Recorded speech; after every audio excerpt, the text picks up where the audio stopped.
Welcome to my channel Brainies. Today we are going to discuss about the topic classification of peripheral nerve lesions. Peripheral nerve lesions can result from various causes including trauma, compression, inflammation or systemic diseases. The classification of PNL is often based on the extent and the nature of the damage. So there are three types of peripheral nerve lesion. One is neuropraxia, axonottomosis and neurotomosis. So neuropraxia, it is the mildest form of nerve injury and it involves reversible conduction of block without axonal damage, and neuropraxia is typically caused by any compression or stretching of the nerve. Once the underlying cause is resolved, this nerve function can come back to normal. The next one is the axonottomosis. Axonottomosis, there is damage to axon but the connective tissue remains intact. This type of nerve injury allows for the potential regeneration and recovery is possible in this case, but however it is little bit slower than that of the neuropraxia.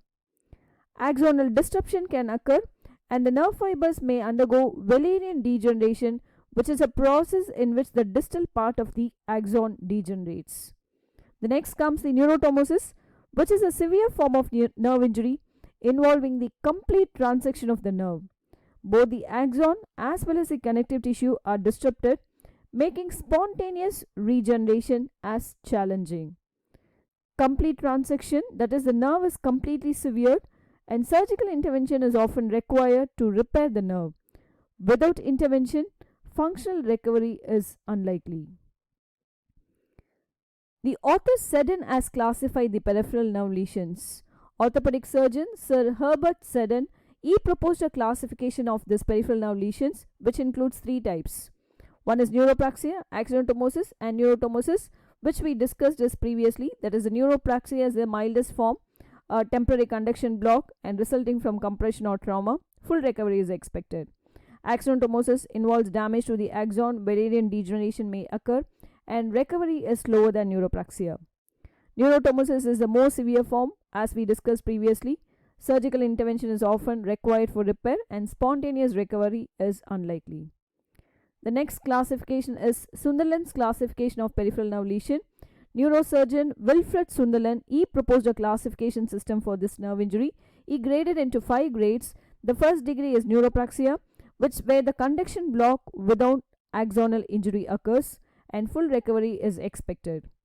The second degree is axonottomosis, where there is axonal disruption, but however it is, the endoneurium remains intact. Wallerian degeneration may occur. Regeneration is possible with slower process of recovery. Third degree is axonottomosis, axonal and endoneurial damage, Wallerian degeneration and followed by regeneration occurs. The fourth degree grade is neurotomosis, where there is complete transection with perineurium intact. Surgical repair is often necessary. The last grade is the fifth grade, which is also the neurotomosis, complete transection with perineurium getting disrupted and surgical repair is essential.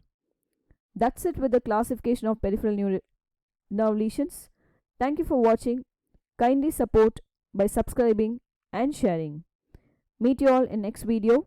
Thank you once again.